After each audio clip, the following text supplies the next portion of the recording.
இன்றைய முக்கிய செய்திகள். அமைதி ஒப்பந்தத்தை நிறைவேற்றுவதில் இஸ்ரேலுடன் முரண்பாடு. ஹமாஸை ஒழிக்க ராணுவ நடவடிக்கை எடுக்கப்படும் என ட்ரம்ப் எச்சரிக்கை. பீகாரில் தேர்தலுக்கு பிறகே முதலமைச்சர் யார் என முடிவு. அமித் ஷா அறிவிப்பால் நிதிஷ்குமார் புறக்கணிக்கப்படுவதாக சலசலப்பு. ஆணவ படுகொலைகளை தடுக்க சட்டம் கொண்டுவர நடவடிக்கை. ஓய்வு பெற்ற நீதிபதி தலைமையில் ஆணையம் அமைக்கப்படும் என ஸ்டாலின் அறிவிப்பு. 1 லட்சம் ரூபாயை நெருங்குகிறது ஆபரண தங்கம் விலை. மின்னல் வேகத்தில் உயர்வதால் பொதுமக்கள் அதிர்ச்சி.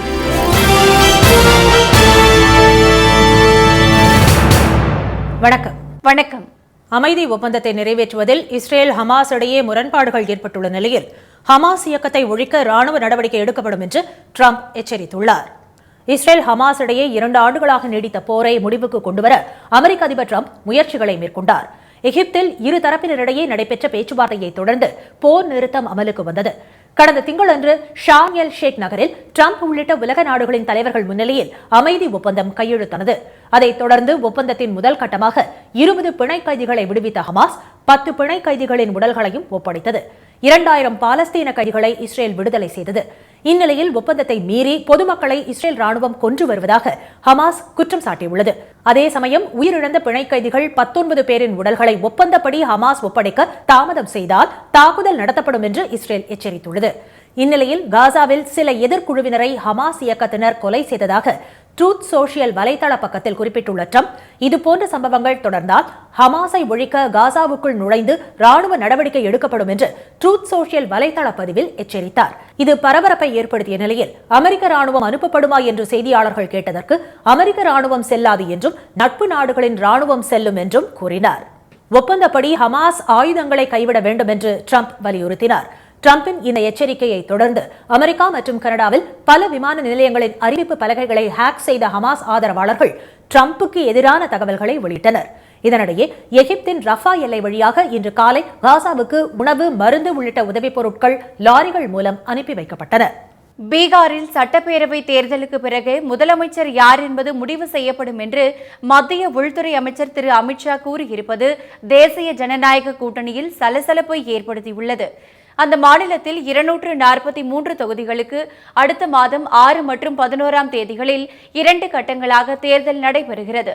முதல் கட்டமாக 121 தொகுதிகளுக்கான வேட்புமனு தாக்கல் இன்று மாலையுடன் நிறைவடைந்தது. பாஜக தலைமையிலான தேசிய ஜனநாயக கூட்டணியில் ஐக்கிய ஜனதா தளம், திரு சிராக் பஸ்வானின் லோக் ஜனசக்தி கட்சி, திரு உபேந்திர குஷ்வாஹா தலைமையிலான ராஷ்டிரிய லோக் மோர்ச்சா கட்சிகளிடையே தொகுதி பங்கீடு முறிந்து வேட்பாளர்கள் அறிவிக்கப்பட்டுள்ளனர். காங்கிரஸ் மற்றும் ராஷ்டிரிய ஜனதா தளம் தலைமையிலான மகா கூட்டணியில் காங்கிரஸ் 48 தொகுதிகளுக்கான வேட்பாளர் பட்டியலை வெளியிட்டுள்ளது. இந்த கூட்டணியில் தொகுதி பங்கீடு நிறைவடைந்து விட்டதாக தகவல்கள் தெரிவிக்கின்றன. இந்நிலையில் முதலமைச்சர் திரு நிதிஷ்குமார் மீண்டும் முதலமைச்சராக தேர்வு செய்யப்படுவாரா என்ற கேள்வி எழுந்துள்ளது. இது தொடர்பாக தனியார் தொலைக்காட்சி ஒன்று எழுப்பிய கேள்விக்கு பதிலளித்த திரு அமித் ஷா, திரு நிதிஷ்குமார் தலைமையில்தான் சட்டப்பேரவை தேர்தலை சந்திக்க உள்ளதாக கூறியுள்ளார். அதே சமயம் தேசிய ஜனநாயக கூட்டணி வெற்றி பெற்றால் முதலமைச்சர் யார் என்பது தேர்தலுக்கு பிறவே முடிவு செய்யப்படும் என்று அவர் தெரிவித்துள்ளார். 74 வயதாகும் திரு நிதிஷ்குமாருக்கு சில உடல்நல கோளாறுகள் இருப்பதாக கூறப்படுவது பற்றிய கேள்விக்கு இவை வயதான காலத்தில் வருபவைதான் என்று திரு அமித் ஷா பதில் அளித்துள்ளார். கடந்த முறை தேர்தலில் பாஜக அதிக இடங்களில் வெற்றி பெற்றதால் பாஜகவை சேர்ந்தவர்தான் முதலமைச்சராக வர வேண்டும் என்று திரு நிதிஷ்குமார் கூறியதாகவும் அவர் தெரிவித்துள்ளார். இதனால் இந்த முறை பாஜக கூட்டணி வெற்றி பெற்றாலும் திரு நிதிஷ்குமாருக்கு மீண்டும் முதலமைச்சராக வாய்ப்பில்லை என்று கூறப்படுவதால் ஐக்கிய ஜனதா தளம் கட்சியின் எதிர்காலம் கேள்விக்குறியாகி உள்ளது. ஆணவ படுகொலைகளை தடுக்கும் நோக்கில் சட்டம் கொண்டுவர அரசு உரிய நடவடிக்கைகளை எடுக்கும் என்று முதலமைச்சர் திரு மு க ஸ்டாலின் தெரிவித்துள்ளார். சட்டப்பேரவையில் இன்று உரையாற்றிய அவர், பிறப்புக்கும் எல்லா உயிர்க்கும் என்று வள்ளுவரும் சாதி இரண்டொழிய வேறில்லை, இட்டார் பெரியோர் இடாதார் இழிக்குலத்தோர் என்று ஔவையும் கூறியதை சுட்டிக்காட்டி, இதுதான் தமிழர் நெறி, தமிழர் போற்றிய பண்பாடு என்று குறிப்பிட்டார். இடைக்காலத்தில் புகுந்தவர்களால் தொழில் வேற்றுமையானது சாதி வேற்றுமையாக மாற்றப்பட்டதாக திரு ஸ்டாலின் தெரிவித்தார். வேற்றுமை விதைக்கப்பட்ட உடனேயே ஒற்றுமைக்கான குரல்களும் தமிழ் மண்ணில் உரக்க ஒலித்ததை காண்கிறோம் என்ற அவர், அயோத்திதாச பண்டிதர், தந்தை பெரியார், தமிழ் தென்றல் திருவிக, புரட்சி கவிஞர் பாரதிதாசன், பேரறிஞர் அண்ணா ஆகியோர் இந்த சீர்திருத்த சிந்தனைகளை தமிழ் மண்ணில் விதைத்ததாக கூறினார். கல்வி, வேலைவாய்ப்பு, அதிகாரம் பொருந்திய பதவிகள், அனைவருக்கும் சம வாய்ப்பு, சம அதிகாரம் ஆகியவற்றை தருவதன் மூலம் யாவரும் ஒருவரே என்பதை உருவாக்கவே இந்த இயக்கங்கள் போராடியதாக திரு ஸ்டாலின் தெரிவித்தார். சீர்திருத்த கருத்துக்களை பரப்புரை செய்து வந்த அதே காலகட்டத்தில் அதற்கான சட்டங்களையும் திட்டங்களையும் கொண்டு வந்து சமூக சீர்திருத்த ஆட்சியை கலைஞர் நடத்தினார் என்ற முதலமைச்சர் அந்த வழித்தடத்தில் திராவிட மாடல் ஆட்சியை நடத்தி வருவதாகவும் கூறினார். இத்தகைய சூழலில் நாட்டில் நடைபெறும் சில சம்பவங்கள் நமது மனதை வேதனை அடைய வைத்துள்ளன என்ற திரு ஸ்டாலின், இதற்காகவா நமது தலைவர்கள் போராடினார்கள், நாம் போராடி வருகிறோம் என்ற வேதனை ஏற்படுவதாக கூறினார். உலகம் முழுக்க பரவி அறிவினால் மதிக்கப்பட்டு வரும் நம் தமிழ் சமுதாயம் உள்ளூரில் சண்டை போட்டுக் கொள்வது என்ன நியாயம் என்று கேள்வி எழுப்பிய அவர், இதன் காரணமாகவும் ஒருவரை மற்றவர் கொல்வதை நாகரிக சமுதாயத்தால் ஏற்க இயலாது என்றார். ஆணவ படுகொலைகளுக்கு எதிராக கடுமையான நடவடிக்கை எடுப்பதோடு சமுதாய மாற்றத்தையும் ஏற்படுத்தி அதன் மூலம் இந்த அநீதியை தடுக்க வேண்டும் என்பது நம் அனைவரது ஆதங்கமாக உள்ளதாக திரு ஸ்டாலின் தெரிவித்தார். ஓய்வு பெற்ற உயர்நீதிமன்ற நீதிபதி திரு KN பாஷா அவர்கள் தலைமையில் சட்ட வல்லுநர்கள், முற்போக்கு சிந்தனையாளர்கள், மானுடவியல் அறிஞர்களை கொண்ட ஒரு ஆணையம் அமைக்கப்படும் என்பதை என்னுடைய முக்கியமான அறிவிப்பாக இம்மாமன்றத்தில் அறிவிக்கிறேன். இந்த ஆணையம் அரசியல் இயக்கங்கள், சட்ட வல்லுநர்கள், சமூக செயற்பாட்டாளர்கள், பாதிக்கப்பட்ட மக்கள் என அனைத்து தரப்பினர் கருத்துக்களையும் பெற்று இப்பொருள்களுக்கு உரிய பரிந்துரைகளை வழங்கும். ஆணையம் அளிக்கும் பரிந்துரைகளின் அடிப்படையில் ஆணவ படுகொலைகளை தடுக்கும் நோக்கில் சட்டம் கொண்டுவர அரசு உரிய நடவடிக்கை எடுக்கும் என்று திரு ஸ்டாலின் உறுதியளித்தார். ஆதிக்கத்தின் அடையாளமாகவும் தீண்டாமைக்கான குறியீடாகவும் உள்ள காலனி என்ற சொல் நீக்கப்படும் என்று அறிவித்ததாகவும், பள்ளி, கல்லூரி விடுதிகளில் சாதி அடையாளங்கள் இருக்கக்கூடாது என்பதற்காக அவற்றை சமூக நீதி விடுதிகளாக மாற்றியுள்ளதாக அவர் கூறினார். பிரதமர் திரு மோடியை சந்தித்து ஆதி திராவிடர் மற்றும் பழங்குடியினர் பட்டியலில் உள்ள சாதி பெயர்களில் இறுதி எழுத்தில் முடிவடையும் இன் என்பதற்கு பதிலாக இர் என விகுதி மாற்றம் செய்து அந்த சமூக மக்களுக்கு உரிய மரியாதை கிடைக்க வழிவகை செய்யும் வண்ணம் மத்திய அரசு உரிய சட்டம் இயற்ற வேண்டும் என்று கேட்டுக்கொண்டதாக திரு ஸ்டாலின் தெரிவித்தார். அரபிக்கடலில் நாளை குறைந்த காற்றழுத்த தாழ்வு பகுதி உருவாகக்கூடும் என அறிவித்துள்ள வானிலை மையம் தமிழ்நாட்டில் அடுத்த 4 நாட்களுக்கு கனமழை நீடிக்கும் என்று எச்சரித்துள்ளது. வடகிழக்கு பருவமழை தீவிரமடைந்துள்ள நிலையில் சென்னை மற்றும் புறநகர் பகுதிகளில் காலை முதல் விட்டுவிட்டு சாரல் மழை பெய்து வருகிறது. திருவள்ளூர் மாவட்டம் பொன்னேரி மற்றும் சுற்றுவட்டார பகுதிகளில் கொட்டி தீர்த்த கனமழையால் சாலைகளில் வெள்ளம் பெருக்கெடுத்து ஓடியது. ரயில்வே சுரங்க பாலத்தின் கீழ் தேங்கிய தண்ணீரில் வாகனங்கள் தத்தளித்தபடி சென்றன.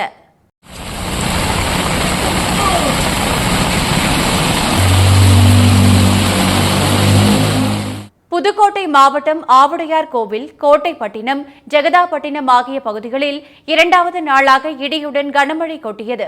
இதனால் தீபாவளி விற்பனை கடுமையாக பாதிக்கப்பட்டது. சாலையோர வியாபாரி எல்லாருக்குமே இந்த பாதிப்பு தான் இருக்குது. எல்லாருக்குமே இந்த பாதிப்பு தான், பயங்கரமாக பாதிப்பு இருக்குது. இதுக்கு என்ன பண்ணுறதுன்னு தெரியல. மக்கள் நடமாட்டம் இல்லைங்க. மழை பெஞ்சிருச்சுன்னா மக்கள் வரமாட்டாங்கல்ல. மழையோட மக்கள் வரதெல்லாம் குறைஞ்சி போச்சு. ராமேஸ்வரம் தீவு பகுதிகளான சேராங்கோட்டை மற்றும் தனுஷ்கோடியில் கடல் கொந்தளிப்புடன் காணப்படுகிறது. இதனால் நாட்டுப்படகு மீனவர்கள் மீன்பிடி உபகரணங்களை பாதுகாப்பான இடத்தில் வைத்துள்ளனர். குமரி மாவட்டத்தில் கீரிப்பாறை, காளிகேசம், வாழையத்து வயல், தடிக்கார கோணம் உள்ளிட்ட இடங்களில் பலத்த மழை பெய்தது. இதனால் ரப்பர் தோட்டங்களில் பால் வெட்டும் பணி 2வது நாளாக நிறுத்தப்பட்டது. இதனிடையே நாளை அரபிக்கடல் பகுதியில் குறைந்த காற்றழுத்த தாழ்வு பகுதி உருவாகக்கூடும் என்று கூறியுள்ள சென்னை வானிலை மையம் 24ஆம் தேதி வங்கக்கடல் பகுதிகளில் காற்றழுத்த தாழ்வு பகுதி உருவாக வாய்ப்புள்ளதாகவும் தெரிவித்துள்ளது. இந்நிலையில் குமரிக்கடல் மற்றும் அதை ஒட்டிய பகுதிகளில் நிலவும் வளிமண்டல கீழடுக்கு சுழற்சியால் விருதுநகர், தூத்துக்குடி, திருநெல்வேலி, குமரி, தென்காசி ஆகிய மாவட்டங்களில் இன்று மிக கனமழைக்கு வாய்ப்புள்ளதாக அறிவித்துள்ள வானிலை மையம் மதுரை, சிவகங்கை, தேனி உள்ளிட்ட 13 மாவட்டங்களுக்கு கனமழைக்கான மஞ்சள் எச்சரிக்கை விடுத்துள்ளது. தமிழ்நாடு மற்றும் புதுச்சேரியில் வரும் 21ஆம் தேதி வரை கனமழை பெய்யக்கூடும் என்றும் வானிலை மையம் தெரிவித்துள்ளது. மின்னல் வேகத்தில் பறக்கும் ஆபரண தங்கத்தின் விலை இன்று ஒரே நாளில் சவரனுக்கு 2400 ரூபாய் உயர்ந்து 97,600 ரூபாய் என்ற உச்சத்தை தொட்டுள்ளது. அமெரிக்க அதிபர் டிரம்பின் பரஸ்பர வரி விதிப்பு நடவடிக்கையால் உலக அளவில் ஏற்பட்டுள்ள பொருளாதார நிச்சயமற்ற தன்மை காரணமாக நாடுகள் பலவும் தங்கத்தை டன் கணக்கில் வாங்கி குவித்து வருகின்றன. இதனால் சர்வதேச சந்தையில் ஏற்படும் தங்கத்தின் விலை உயர்வு இந்தியாவிலும் எதிரொலித்து வருகிறது. இந்த ஆண்டின் தொடக்கத்திலிருந்து ஆபரண தங்கம் விலை ஒவ்வொரு நாளும் கட்டுப்பாடின்றி உயர்ந்து வாடிக்கையாளர்களுக்கு அதிர்ச்சி மேல் அதிர்ச்சி அளித்து வருகிறது. சென்னையில் ஆபரண தங்கம் விலை நேற்று 1 கிராம் 11,900 ரூபாயாக இருந்த நிலையில் இன்று திடீரென சவரனுக்கு 2,400 ரூபாய் அதிகரித்து ஒரு சவரன் 97,600 ரூபாய் என்ற புதிய உச்சத்தை தொட்டது. கிராமுக்கு 300 ரூபாய் உயர்ந்து 1 கிராம் 12,200 ரூபாயாக உள்ளது.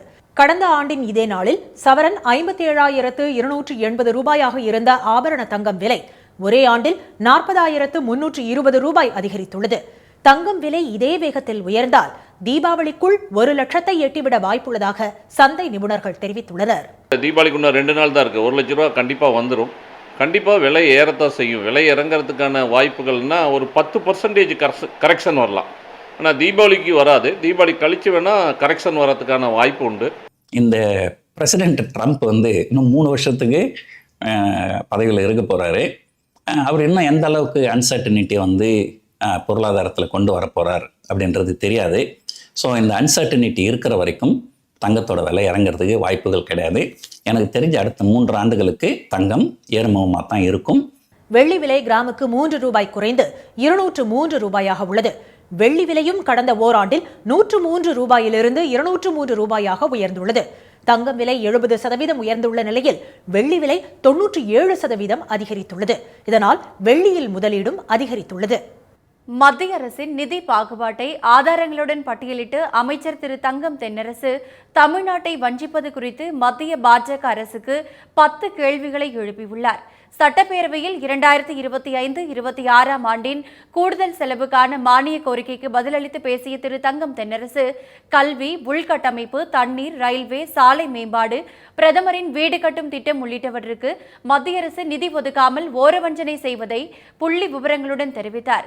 புதிய கல்விக் கொள்கை வாயிலாக ஹிந்தியை திணித்து குழந்தைகளின் கல்வியை அழிக்க முயற்சி செய்வது மத்திய அரசின் மாற்றாந்தாய் மனப்பான்மை இல்லையா என்று அவர் கேள்வி எழுப்பினார்.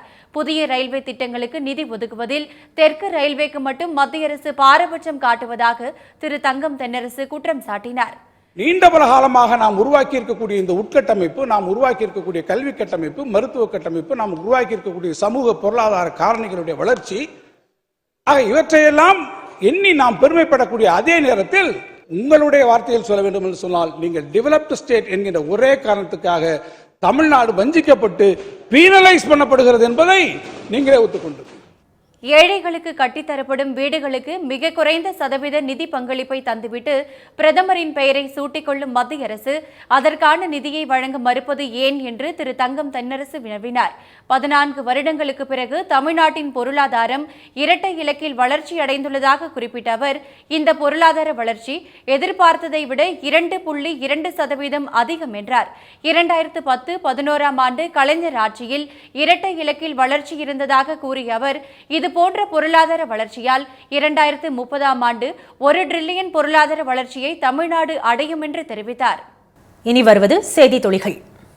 ஜார்க்கண்ட் மாநிலம் கோடா நகரில் உள்ள அதானி பவர் நிறுவனத்தின் அனல் மின் நிலையத்தில் உற்பத்தியாகும் மின்சாரத்தை இந்திய மின் தொகுப்புக்கு வழங்க மத்திய அரசு அனுமதி அளித்துள்ளது.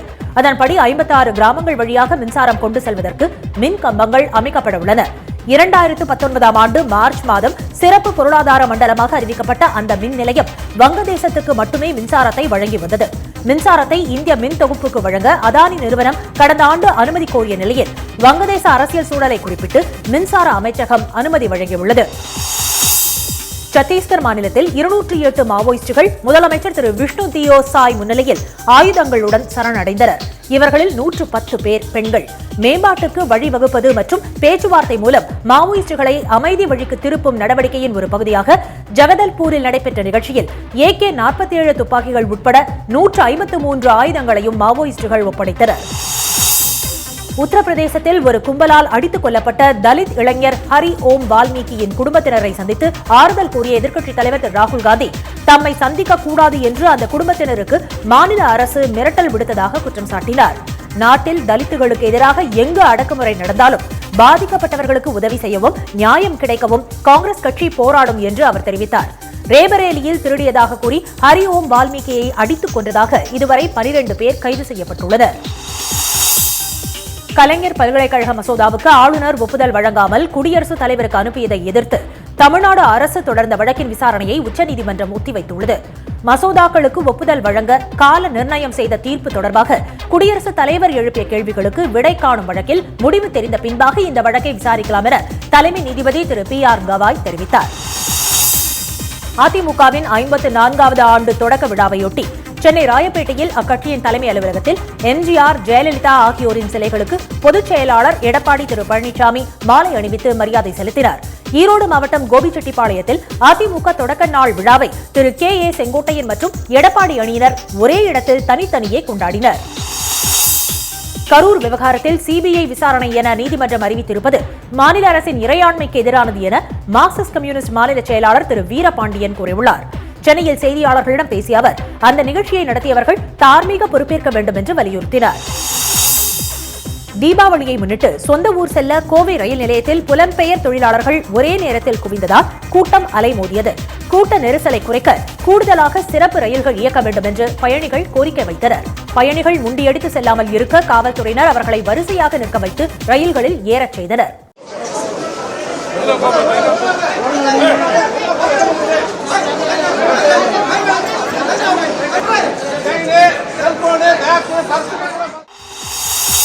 கோவை தொண்டாமுத்தூர் சுற்றுவட்டார பகுதிகளில் விவசாயிகளை அச்சுறுத்தி வந்த ரோலக்ஸ் யானை பிடிபட்டதால் அப்பகுதி மக்கள் நிம்மதி அடைந்தனர். ஒரு மாதத்துக்கும் மேலாக வனத்துறையினருக்கு போக்கு காட்டிய அந்த யானையை கால்நடை மருத்துவக் குழுவினர் மயக்க ஊசி செலுத்தி பிடித்தனர். டாப் ஸ்லிப் யானைகள் முகாமுக்கு ரோலக்ஸ் யானை அனுப்பி வைக்கப்பட்டது. இன்றைய வர்த்தக முடிவில் மும்பை பங்குச்சந்தை குறியீட்டு எண் சென்செக்ஸ் 484 புள்ளிகள் உயர்ந்து 83,952 புள்ளிகளாக இருந்தது. தேசிய பங்குச்சந்தை குறியீட்டு எண் நிப்டி 124 புள்ளிகள் அதிகரித்து 25,710 புள்ளிகளாக முடிவடைந்தது. மீண்டும் இன்றைய முக்கிய செய்திகள். அமைதி ஒப்பந்தத்தை நிறைவேற்றுவதில் இஸ்ரேல் ஹமாஸ் இடையே முரண்பாடுகள் ஏற்பட்டுள்ள நிலையில் ஹமாஸ் இயக்கத்தை ஒழிக்க ராணுவ நடவடிக்கை எடுக்கப்படும் என்று ட்ரம்ப் எச்சரித்துள்ளார். ஆணவ படுகொலைகளை தடுக்கும் நோக்கில் சட்டம் கொண்டுவர அரசு உரிய நடவடிக்கைகளை எடுக்கும் என்று முதலமைச்சர் ஸ்டாலின் தெரிவித்துள்ளார். ஆபரண தங்கத்தின் விலை இன்று ஒரே நாளில் சவரனுக்கு 2,400 ரூபாய் உயர்ந்து 97,600 ரூபாய் என்ற உச்சத்தை தொட்டுள்ளது. இத்துடன் இந்த செய்திகள் நிறைவடைந்தன. மீண்டும் சன் டிவியில் செய்திகள் காலை 7:30 மணிக்கு. செய்திகளை உடனுக்குடன் தெரிந்து கொள்ள QR கோடை ஸ்கேன் செய்து சன் நியூஸ் வாட்ஸ்அப் சேனலில் இணைந்திருங்கள். வணக்கம். வணக்கம்.